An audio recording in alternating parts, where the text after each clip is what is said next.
Amster, your best immigration partner. Dream to fly? Step to Amster. കാൻഡിഡേറ്റ്സിന് productive skills assess ചെയ്യുന്ന മറ്റൊരു മൊഡ്യൂളാണ് speaking. Speaking mainly 3 parts ആയിട്ടാണ് subdivide ചെയ്തിട്ടുള്ളത്. Part A comprises of very simple questions based on familiar topics. നമുക്ക് വളരെയധികം familiar ആയിട്ടുള്ള ടോപ്പിക്സിന് base ചെയ്തിട്ടുള്ള വളരെ സിമ്പിൾ ക്വസ്റ്റ്യൻസ് ആണ് പാർട്ട് 1 നമ്മൾ എൻകൗണ്ടർ ചെയ്യുന്നത്. Part 2 comprises of cue card. It is basically a topic which has 2 or more than 2 sub-questions associated with it. ഒരു topic അതിനെ റിലേറ്റ് ചെയ്തിട്ട് 2 അല്ലെങ്കിൽ 2-ൽ കൂടുതൽ സബ് ക്വസ്റ്റ്യൻസ് ഉണ്ടാവുന്ന ഒരു ടാസ്ക്കാണ് പാർട്ട് 2. ഈ ഒരു ക്യൂ കാർഡിനെ പ്രിപ്പയർ ചെയ്യാൻ വേണ്ടിയിട്ട് 1 മിനിറ്റ് സമയമാണ് കാൻഡിഡേറ്റ്സിന് കൊടുക്കുന്നത്. And within that time they have to note down certain points in a rough paper in a roughly manner, and after that they have to speak about the cue card for the next 1 to 2 minutes or until the examiner asks the candidate to stop. ഒന്നെങ്കിൽ 1 മുതൽ 2 minute അല്ലെങ്കിൽ എക്സാമിന് stop ചെയ്യാൻ പറയുന്നവരെ the candidate must have to talk about the cue card. And finally, part 3 comprises of the questions which is related to the cue card the candidate will be receiving in the speaking test. Speaking ടെസ്റ്റിൽ കിട്ടുന്ന Q കാർഡിനെ base ചെയ്തിട്ടുള്ള follow up questions ആയിരിക്കും part 3 കിട്ടുന്നത്. Listening, reading, writing പോലെയല്ല speaking വളരെയധികം different ആയിട്ടുള്ള ഒരു ടെസ്റ്റാണ്. ഇതൊരു 1-to-1 ഇൻ്റർവ്യൂ പോലെ തന്നെ കണ്ടക്ട് ചെയ്യപ്പെടുന്ന ഒരു 1-to-1 എക്സാമാണ്. വിച്ച് മീൻസ് കാൻഡിഡേറ്റും എക്സാമിനറും മാത്രം അടങ്ങുന്ന ഒരു face to face question answer round. The average duration of speaking test will range from 15 to 20 minutes. ഒരു 15 to 20 minutes ആണ് ആവറേജ് ഡ്യൂറേഷൻ സ്പീക്കിങ്ങിന് പറയപ്പെടുന്നത്. ക്വസ്റ്റ്യൻ അനുസരിച്ചുള്ള ആൻസേഴ്സിനെയും ഒക്കെ ഡിപ്പെൻഡ് ചെയ്തിട്ടാണ് ഈ ഒരു ടൈം ഡിസൈഡ് ചെയ്യപ്പെടുന്നത്. ആൻഡ് ഇതിൽ പാർട്ട് 1 ജനറലി നമ്മൾ അധികം സ്ട്രെച്ച് ചെയ്യേണ്ട ആവശ്യമില്ലാത്ത ക്വസ്റ്റ്യൻസ് ആണ്. അതായത് ഏതൊരു ക്വസ്റ്റ്യനിലും നമ്മൾ ഒന്നെങ്കിൽ 1 to 2 അല്ലെങ്കിൽ അപ് ടു 3 സെൻറ്റൻസസ് വരെ മാത്രം സ്ട്രെച്ച് ചെയ്യേണ്ട ആവശ്യമേ ഉള്ളൂ. ഇവിടെ ചോദിക്കുന്ന എല്ലാ ചോദ്യങ്ങളും വളരെ ഈസി ആയതുകൊണ്ട് തന്നെ കാൻഡിഡേറ്റ്സിന് റിലാക്സ് ആവാനും അവർക്ക് ഒന്ന് എനർജറ്റിക് ആവാനുമുള്ള ഒരു ഓപ്പർച്യൂണിറ്റിയാണ് ഈ ഒരു പാർട്ടിൽ നിന്ന് കിട്ടുന്നത്. ഇതിന് ഐസ് ബ്രേക്കിംഗ് സെഷൻ അതുപോലെ തന്നെ വാമപ്പ് സെഷൻ എന്നും അറിയപ്പെടാറുണ്ട്. കാരണം ഒന്ന് നെർവസ്നെസ് ഒക്കെ ഒന്ന് റിലീവ് ചെയ്യാനും അതുപോലെ തന്നെ അടുത്ത പാർട്ടിലേക്കുള്ള കോൺഫിഡൻസ് ഒന്ന് റീഗെയിൻ ചെയ്യാനും ഈ ക്വസ്റ്റ്യൻസ് ഹെൽപ്പ് ചെയ്യുന്നതായിരിക്കും. പാർട്ട് 1 ക്വസ്റ്റ്യൻ സിമ്പിൾ ആയതുകൊണ്ട് തന്നെ അതുപോലെ തന്നെ വളരെ സിമ്പിളായിട്ടുള്ള ടോപ്പിക്സിനെ ബേസ് ചെയ്തിട്ടുള്ള ക്വസ്റ്റ്യൻസ് ആയതുകൊണ്ട് തന്നെ ഒരുപാട് പ്രാക്ടീസ് ഇല്ലെങ്കിലും ഏതൊരു കാൻഡിഡേറ്റിനും ഈസിലി റിപ്ലൈ ചെയ്യാൻ അല്ലെങ്കിൽ ആൻസർ ചെയ്യാൻ പറ്റുന്നതായിരിക്കും. എന്നാൽ ക്യൂ കാർഡ് അതുപോലെ അല്ല. It requires good amount of practice. നല്ല പ്രാക്ടീസിൻ്റെ ഒരു റിക്വയർമെൻറ്റ് ഈ ഒരു സെക്ഷൻ 2 അല്ലെങ്കിൽ പാർട്ട് 2 ഉണ്ട്. ക്യൂ കാർഡിൻ്റെ മെയിൻ ചലഞ്ച് എന്ന് പറയുന്നത് അതിൽ ഉൾപ്പെടുന്ന സബ് ക്വസ്റ്റ്യൻസ് ആണ്. എല്ലാ സബ് ക്വസ്റ്റ്യൻസും അറ്റൻഡ് ചെയ്യേണ്ടത് വളരെയധികം ഇമ്പോർട്ടൻ്റ് ആയിട്ടുള്ളൊരു കാര്യമാണ്. എങ്കിൽ മാത്രമേ ടാസ്ക് കംപ്ലീഷൻ ലഭിക്കുകയുള്ളൂ. ആൻഡ് ഈ ഒരു ടാസ്ക് കംപ്ലീറ്റ് ചെയ്യാനായിട്ട് നമുക്ക് കിട്ടുന്ന 1 to 2 മിനിറ്റ്സിനുള്ളിൽ നമ്മൾ ഇതെല്ലാം ഇൻക്ലൂഡ് ചെയ്യുകയും വേണം. നമ്മൾ എല്ലാ സബ് ക്വസ്റ്റ്യൻസിനെയും അഡ്രസ്സ് ചെയ്യണം. And plus we have to give sufficient explanation and information related to the cue card we'll be receiving. Part 3 discussion type questions ആയതുകൊണ്ട് തന്നെ ഇവിടെ എക്സാമിന് കാൻഡിഡേറ്റ്സുമായിട്ട് കൂടുതൽ ഇൻട്രാക്ട് ചെയ്യാൻ ശ്രമിക്കും. The candidates can expect some counter questions based upon their answers. അവർ പറയുന്ന ആൻസേഴ്സിനെ ബേസ് ചെയ്തിട്ട് ചില കൗണ്ടർ ക്വസ്റ്റ്യൻസ് അവർക്ക് ഈ ഒരു റൗണ്ടിൽ എക്സ്പെക്റ്റ് ചെയ്യാവുന്നതാണ്. ആൻഡ് ഇവിടെ കൊടുക്കുന്ന ആൻസേഴ്സ് കുറച്ച് സ്ട്രെച്ച് ചെയ്യേണ്ടത് വളരെ ഇമ്പോർട്ടൻ്റ് ആണ്. അറ്റ്ലീസ്റ്റ് 5 to 6 സെൻറ്റൻസസ് അതുമല്ലെങ്കിൽ എക്സാമ്പിൾസ് ഇൻക്ലൂഡ് ചെയ്യേണ്ടത് വളരെ അധികം ഇമ്പോർട്ടൻ്റ് ആണ്. അടുത്തതായിട്ട് സ്പീക്കിങ്ങിൽ നിങ്ങൾക്ക് സ്കോർ ഇംപ്രൂവ് ചെയ്യാനുള്ള കുറച്ച് സിമ്പിൾ ടിപ്സ് ആൻഡ് ട്രിക്സ് ആണ്. First of all speaking ability improve ചെയ്യുക. സ്പീക്കിംഗ് എബിലിറ്റി എന്ന് പറയുന്നത് ഇപ്പം ഒരു ക്വസ്റ്റ്യനെ റിലേറ്റ് ചെയ്തുകൊണ്ട് നിങ്ങൾക്ക് ഒരുപാട് ഇൻഫർമേഷൻ നിങ്ങളുടെ പക്കലുണ്ടാവാം. പക്ഷേ many students lacks the confidence to express their opinion or to express their ideas to others. അവർക്കുള്ള ഐഡിയാസ് അല്ലെങ്കിൽ അവർക്കുള്ള ഇൻഫർമേഷൻ മറ്റൊരാളോട് അവർക്ക് വ്യക്തമാക്കാനുള്ളൊരു മടി, ഹെസിറ്റേഷൻ അല്ലെങ്കിൽ കോൺഫിഡൻസ് ഇല്ലായ്മയാണ് മിക്ക സ്റ്റുഡൻസും നേരിടുന്ന ഏറ്റവും വലിയ പ്രശ്നം. ആൻഡ് ഈ ഒരു പ്രോബ്ലത്തിൻ്റെ മെയിൻ അല്ലെങ്കിൽ ബേസ് റീസൺ എന്ന് പറയുന്നത് ലാക്ക് ഓഫ് ഗുഡ് പ്രാക്ടീസ് ആണ്. നല്ല പ്രാക്ടീസ് ഇല്ലായ്മ അല്ലെങ്കിൽ അധികം ആരോടും കമ്മ്യൂണിക്കേറ്റ് ചെയ്യാതിരിക്കുന്നത്, ബീങ് ആൻ ഇൻട്രോവേർട്ട്, ലൈക്ക് ഒരു ഇംഗ്ലീഷ് എന്ന ലാംഗ്വേജിനോടുള്ളൊരു പേടി, ഇതെല്ലാമാണ്. സോ ആദ്യം തന്നെ മനസ്സിലാക്കേണ്ട ഒരു കാര്യം എന്ന് പറയുന്നത് English is just a language, a medium to communicate to one another.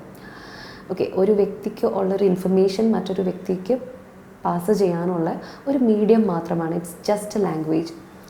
So you should not get tensed or you should not get worried when you get an opportunity to speak in front of others.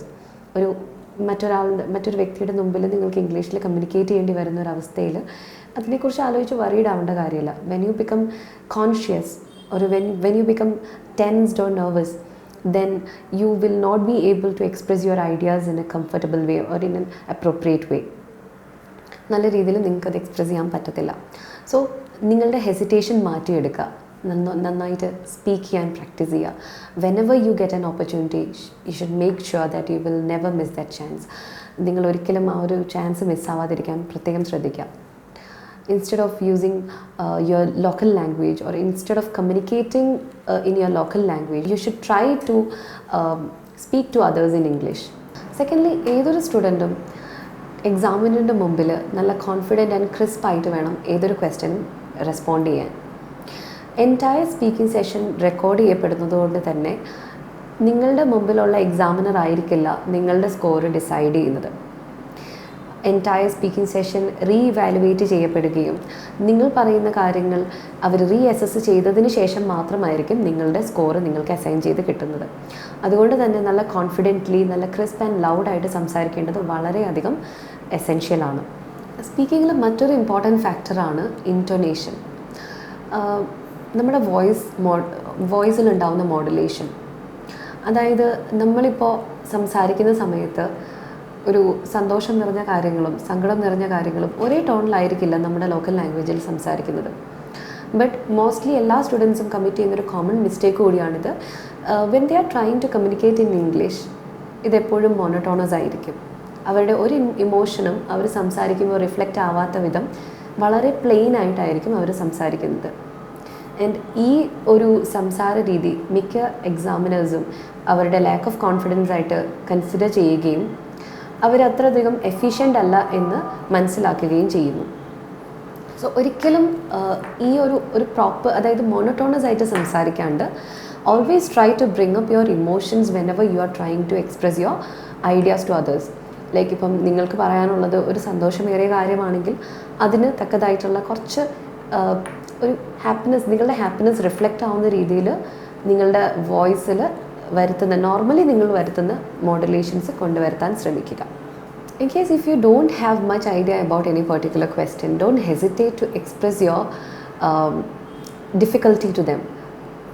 It doesn't mean that you should say that I don't know എന്ന് പറഞ്ഞ് നിർത്താണ്ട് try to give a convincing excuse for not giving or for your difficulty.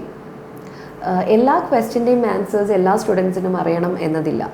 ചില topics ചില കുട്ടികൾക്ക് അല്ലെങ്കിൽ ചിലർക്ക് വളരെ ബുദ്ധിമുട്ടായിരിക്കും അതിനെക്കുറിച്ച് കൂടുതൽ ഡീറ്റെയിൽസ് കൊടുക്കാൻ വേണ്ടിയിട്ട്. ഇൻ ദാറ്റ് കേസ് നിങ്ങളുടെ ഡിഫിക്കൽട്ടിയുടെ റീസൺ അവരോട് എക്സ്പ്രസ് ചെയ്യാം. ഫോർ എക്സാമ്പിൾ, ഒരു സബ്ജക്റ്റ് നിങ്ങൾക്ക് കിട്ടി, അതിനെക്കുറിച്ച് നിങ്ങൾക്ക് വലിയ താല്പര്യമുണ്ടായിരിക്കില്ല ഒരു പക്ഷേ, അതുകൊണ്ട് നിങ്ങളത് അറിയാൻ ശ്രമിച്ചിട്ടുണ്ടാവില്ല. അപ്പോൾ എന്താണ് നിങ്ങളുടെ റീസൺ, അത് നിങ്ങൾ അവരുടെ അടുക്കെ വ്യക്തമാക്കുക. ബിക്കോസ് ഇവിടെ നോളജിനെക്കാട്ടിലും പ്രാധാന്യം നമ്മുടെ ലാംഗ്വേജിനാണുള്ളത്. And when you are trying to speak up something that too confidently, they will understand that it's നിങ്ങൾക്ക് knowledge ഇല്ലെങ്കിൽ പോലും you are efficient to communicate in English, which is more important in IELTS. Okay, നിങ്ങളുടെ efficiency, കമ്മ്യൂണിക്കേഷനിലുള്ള നിങ്ങളുടെ എഫിഷ്യൻസിയാണ് ഇവിടെ ഏറ്റവും കൂടുതൽ important rather than your knowledge. But yes, knowledge is also considered, but what I'm trying to say is that in case if you don't know about a topic in particular, then you can try to express it or you can convey this to your examiner without a second thought. But don't say simply I don't know or don't ignore the question. ആ question ignore ചെയ്യാതിരിക്കുക. അതിനെ convincing ആയിട്ടുള്ള രീതിയിൽ നിങ്ങൾക്ക് അറിയാവുന്ന രീതിയിൽ എന്തെങ്കിലും പറയുക. അതല്ല നിങ്ങൾക്ക് ബുദ്ധിമുട്ടായിട്ട് തോന്നുകയാണെങ്കിൽ അതിൻ്റെ റീസൺ ബെറ്ററായിട്ട് വ്യക്തമാക്കുക. റൈറ്റിങ്ങിനെ പോലെ തന്നെ ഇവിടെയും 4 ക്രൈറ്റീരിയാസിനെ ബേസ് ചെയ്തിട്ടാണ് നമ്മുടെ സ്കോർ ഡിസൈഡ് ചെയ്യപ്പെടുന്നത്. And the first criteria is pronunciation. നമ്മൾ ഉപയോഗിക്കുന്ന വാക്കുകളുടെ പ്രൊനൗൺസിയേഷൻ ആണ് ആദ്യത്തെ ക്രൈറ്റീരിയ. നമ്മൾക്ക് കറക്റ്റ്ലി ഏതൊരു വാക്കും പ്രൊനൗൺസ് ചെയ്യാൻ സാധിക്കണം. ആൻഡ് ഓഫ് കോഴ്സ് ആ വേർഡ് നമ്മൾക്ക് ഫ്ലെക്സിബിൾ ആവുകയും വേണം, അതായത് ഫ്ലെക്സിബിൾ ആയിരിക്കണം. അറിയാത്തൊരു വേർഡ് പുതുതായിട്ട് നമ്മൾ ഒരു പുതിയ ട്രയൽ എന്ന രീതിയിൽ നമ്മൾ പറയാൻ ശ്രമിക്കുന്നത് അതൊരു അട്ടർ ഫ്ലോപ്പ് ഐഡിയ ആയിരിക്കും. ബട്ട് നിങ്ങൾക്ക് അറിയാവുന്ന, നല്ല കോൺഫിഡൻ്റ്ലി നിങ്ങൾക്ക് അറിയാവുന്നൊരു വാക്ക് അതിനെ കൃത്യമായിട്ട് പ്രൊനൗൺസ് ചെയ്യുക, കൃത്യമായിട്ട് അതിനെ യൂസ് ചെയ്യുക. ഓക്കെ, അതാണ് ഏറ്റവും ഇമ്പോർട്ടൻ്റ്ലി വേണ്ടത്. Second criteria is fluency and coherence. Fluency എന്ന് പറയുന്നത് ഒരുപാട് സ്റ്റാമർ ചെയ്യാണ്ട് സ്മൂത്ത്ലി നിങ്ങൾക്ക് പറയാൻ പറ്റുക എന്നതാണ് fluency. But many students get confused at this point. Like fluency എന്ന് പറയുന്നത് നല്ല സ്പീഡ് ആയിട്ട് പറയുന്നതാണ്. ആക്ച്വലി സ്പീഡും ഒരു ഇമ്പോർട്ടൻറ്റ് ഫാക്ടറാണ്, but not the ultimate one. കാരണം ഒരുപാട് സ്പീഡിൽ നമ്മൾ എന്തൊരു കാര്യം പറയുമ്പോഴും നമ്മൾ സംസാരിക്കുന്നതിൽ ഒരു കൺട്രോൾ ഇല്ലാതെ വരികയും മിസ്റ്റേക്സ് കൂടുതൽ സംഭവിക്കാൻ ചാൻസസ് കൂടുകയും ചെയ്യുന്നു. അതുമാത്രമല്ല, നമ്മുടെ എതിരെ ഇരിക്കുന്ന നമ്മുടെ എക്സാമിനറിന് നമ്മൾ പറയുന്ന കാര്യങ്ങൾ വ്യക്തമാവാതെയും പോകുന്നു. ആൻഡ് അതൊരു നെഗറ്റീവ് പാർട്ടാണ്. ഒരു കമ്മ്യൂണിക്കേഷൻ അത് ഒരിക്കലും കംപ്ലീറ്റ് ആവില്ല. സോ എപ്പോഴും സ്പീഡിലൊരു കൺട്രോൾ വെക്കുക. ആൻഡ് അധികം സ്റ്റാമർ ചെയ്യാണ്ട് ഐഡിയാസിനെ പറയാൻ ശ്രമിക്കുക, അല്ലെങ്കിൽ എക്സ്പ്രസ് ചെയ്യാൻ ശ്രമിക്കുക. Similar to writing, lexical resources സ്പീക്കിങ്ങിലും വളരെയധികം ഇമ്പോർട്ടൻ്റ് ആണ്. നിങ്ങൾ ഉപയോഗിക്കുന്ന വാക്കുകൾ റെയർ ആയിട്ടുള്ള വൊക്കാബുലറീസ് സംസാരിക്കുമ്പോഴും ഉപയോഗിക്കുക. ആൻഡ് റിപ്പീറ്റ് ചെയ്യാതിരിക്കാൻ ശ്രദ്ധിക്കുക. And finally, grammatical range and accuracy. Grammatically കറക്റ്റായിട്ട് സെൻറ്റൻസസ് കൺസ്ട്രക്ട് ചെയ്യാൻ ശ്രമിക്കുക. ആൻഡ് അതുപോലെ തന്നെ റൈറ്റിങ്ങിലെ പോലെ തന്നെ പലതരം സെൻറ്റൻസസ് ഇൻകോപ്പറേറ്റ് ചെയ്യാനും പലതരം ടെൻസസ് യൂസ് ചെയ്യാൻ ഫ്ലെക്സിബിൾ ആവുകയും വേണം. സോ ഈ പറഞ്ഞ കാര്യങ്ങളെല്ലാം തന്നെ വളരെയധികം കൺസിഡർ ചെയ്യണം. ആൻഡ് ഇതെല്ലാത്തിനും ഈക്വൽ പ്രയോറിറ്റിയാണ് നിങ്ങൾ കൊടുക്കേണ്ടത്. ഇതെല്ലാം ഈക്വലി നിങ്ങൾക്ക് ഫോക്കസ് ചെയ്യാൻ പറ്റിയാൽ, ഇംപ്രൂവ് ചെയ്യാൻ പറ്റിയാൽ മാത്രമേ നിങ്ങളുടെ സ്കോറ് നിങ്ങൾക്ക് ആഗ്രഹിക്കുന്ന പോലെ കിട്ടുള്ളൂ. ഇൻ കേസ് നിങ്ങൾ ഏതെങ്കിലും ഒരു ക്രൈറ്റീരിയനെ അധികം ഫോക്കസ് ചെയ്യുന്നില്ല, ഫോർ എക്സാമ്പിൾ ഗ്രാമറ്റിക്കലി ഒരുപാട് മിസ്റ്റേക്സ് നിങ്ങൾ കമ്മിറ്റ് ചെയ്യുന്നുണ്ട്, ബട്ട് ലെക്സിക്കൽ റിസോഴ്സസ് നിങ്ങൾ ധാരാളം ഇൻക്ലൂഡ് ചെയ്തു, ആൻഡ് ഫ്ലുവൻ്റ്ലി ആണ് നിങ്ങൾ പറയുന്നത്, പ്രൊനൗൺസിയേഷനും കുഴപ്പമൊന്നുമില്ല, പക്ഷേ ഗ്രാമറ്റിക്കലി സെൻറ്റൻസസ് എല്ലാം ഇൻകറക്റ്റ് ആണ്, അല്ലെങ്കിൽ മിക്കതും ഇൻകറക്റ്റ് ആണെങ്കിൽ ആ ഒരു ഫാക്ടർ കൊണ്ട് തന്നെ നിങ്ങളുടെ സ്കോർ നല്ല രീതിയിൽ ഡ്രോപ്പ് ആവാൻ സാധ്യതയുണ്ട്. സോ എല്ലാ ഫാക്ടേഴ്സിനെയും അല്ലെങ്കിൽ എല്ലാ ക്രൈറ്റീരിയാസിനെയും ഒരേപോലെ തന്നെ പ്രയോറിറ്റൈസ് ചെയ്യേണ്ടത് വളരെയധികം എസെൻഷ്യലാണ്. സ്പീക്കിങ്ങും വളരെയധികം ജനറൽ ആയിട്ടുള്ള സബ്ജക്റ്റിനെ ബേസ് ചെയ്തിട്ടാണ് ക്വസ്റ്റ്യൻസ് ചോദിക്കുന്നത്. അതുകൊണ്ട് തന്നെ റൈറ്റിങ്ങിലെ പോലെ തന്നെ ക്വസ്റ്റ്യൻസിനെ റെഫർ ചെയ്ത് വെക്കുന്നത് വളരെയധികം നിങ്ങൾക്ക് യൂസ്ഫുൾ ആയിരിക്കും. നോർമലി മക്കാർ എന്ന് അറിയപ്പെടുന്ന ഗസ്റ്റ് ടീം വർക്ക് റിലീസ് ചെയ്യുന്ന PDF-കൾ ഇയർലി അവർ 3 times റിവൈസ് ചെയ്യുന്ന അവരുടെ ഗസ്റ്റ് പേപ്പേഴ്സ് റെഫർ ചെയ്യുന്നത് സ്റ്റുഡൻസിന് ഒരുപാട് യൂസ്ഫുൾ ആയിരിക്കും. അതിൽ നിന്ന് ക്വസ്റ്റ്യൻസ് കിട്ടും എന്നത് ഒരു ഉറപ്പ് പറയാൻ പറ്റുന്ന കാര്യമല്ലെങ്കിലും അതേ ടൈപ്പ് ക്വസ്റ്റ്യൻസ് എക്സ്പെക്റ്റ് ചെയ്യാൻ അതായത് നമുക്ക് കിട്ടാൻ സാധ്യത കൂടുതലാണ്. ആൻഡ് അതൊരു നല്ലൊരു PDF കൂടിയാണ്. അതായത് നമുക്ക് റെഫർ ചെയ്യാൻ വേണ്ടിയിട്ടും നമ്മുടെ ഐഡിയാസ് എലാബറേറ്റ് ചെയ്യാനും ഒക്കെ നമ്മളെ ഹെൽപ്പ് ചെയ്യും. ഏറ്റവും കൂടുതൽ സ്റ്റുഡൻസ് കോൺഷ്യസ് ആവുന്ന ഒരു ഫാക്ടറാണ് ആക്സെൻറ്റ്. നോർമലി മിക്ക സ്റ്റുഡൻസും ഈ ഒരു കാര്യം വരുമ്പോഴത്തേക്ക് they use to step behind. കാരണം അവരുടെ ആക്സെൻറ്റ് ശരിയല്ല, അല്ലെങ്കിൽ ഈ ഒരു ആക്സെൻറ്റിൽ സംസാരിച്ച് കഴിഞ്ഞാൽ അവർക്ക് സ്കോർ കിട്ടുമോ എന്നൊരു കൺഫ്യൂഷൻ അവർക്ക് മിക്കപ്പോഴും ഉണ്ടാവും. Accent is not an important thing. കാരണം when it comes to English, pronunciation, fluency, ഈ ഫാക്ടേഴ്സ് എല്ലാം നമ്മൾ കണക്കിലെടുത്താൽ മതിയാകും. ആക്സെൻറ്റ് ഒരിക്കലും കമ്പൽസറി ആയിട്ട് പറയുന്നൊരു ഫാക്ടർ അല്ല IELTS-ൽ. അത്യാവശ്യം കറക്റ്റായിട്ട് നമ്മൾക്ക് കാര്യങ്ങളെല്ലാം പറയാൻ പറ്റുന്നുണ്ടെങ്കിൽ that's more than enough. Apart from that we should not be worried about accent and all. സ്പീക്കിങ്ങിൽ IELTS അക്കാഡമിക് അല്ലെങ്കിൽ IELTS ജനറൽ എന്ന ഡിഫറൻസ് ഇല്ല. അതിപ്പോൾ നമ്മൾ എക്സ്പെക്റ്റ് ചെയ്യുന്ന ക്വസ്റ്റ്യൻ ആണെങ്കിലും അത് അഡ്രസ്സ് ചെയ്യേണ്ട പാറ്റേണിലാണെങ്കിലും യാതൊരു ഡിഫറൻസും ഇല്ല. ഏതൊരു ക്വസ്റ്റ്യൻ വന്നാലും അക്കാഡമിക് ആയാലും ജനറൽ സ്റ്റുഡൻ്റ് ആണെങ്കിലും ഓരോ പാർട്ടിലും അത്യാവശ്യം എക്സ്റ്റെൻഡഡ് ആയിട്ടുള്ള ഐഡിയാസ് കൊടുക്കാനും എക്സാമ്പിൾസ് യൂസ് ചെയ്യാനും ഇഡിയോമാറ്റിക് എക്സ്പ്രഷൻസ് ഇൻക്ലൂഡ് ചെയ്യാൻ പറ്റുന്നുണ്ടെങ്കിൽ അത് ഇൻക്ലൂഡ് ചെയ്യാനും ഡിഫറെൻറ്റ് വൊക്കാബുലറീസ് ഇൻക്ലൂഡ് ചെയ്യാനും ഒക്കെ ശ്രമിക്കേണ്ടത് ഈക്വലി ആപ്ലിക്കബിൾ ആണ് രണ്ട് കൂട്ടർക്കും, അക്കാഡമിക് ആയാലും ജനറൽ ആണെങ്കിലും. ആൻഡ് ഇവിടെ 2 categories of candidates in an average 7 band target ചെയ്യുന്നതാണ് ഏറ്റവും നല്ലത്. ഇതൊരു ആവറേജ് ബാൻഡ് സ്കോർ മാത്രമാണ്. ഇതിൽ കൂടുതൽ നിങ്ങൾ സ്കോർ ചെയ്യുകയാണെങ്കിൽ നിങ്ങളുടെ CRS സ്കോർ ഒരുപാടധികം ഇമ്പ്രൂവ് ആകും. കുറയുന്നതനുസരിച്ച് ആ ഒരു ഡ്രോപ്പ് നിങ്ങളുടെ CRS സ്കോറിന് വരാൻ സാധ്യതയുണ്ട്. ഇത് സ്പീക്കിങ്ങിൻ്റെ മാത്രം കാര്യമല്ല, ഏതൊരു മൊഡ്യൂളിലും ഇത് ബാധകമാണ്. സോ ഈ പറയുന്ന കാര്യങ്ങളൊക്കെ തന്നെയാണ്, അല്ലെങ്കിൽ ചെറിയ ചെറിയ ഫാക്ടേഴ്സാണ് എപ്പോഴും ഏതൊരു മൊഡ്യൂളിലും IELTSൽ ഏറ്റവും കൂടുതൽ കൺസിഡർ ചെയ്യപ്പെടുന്നത്.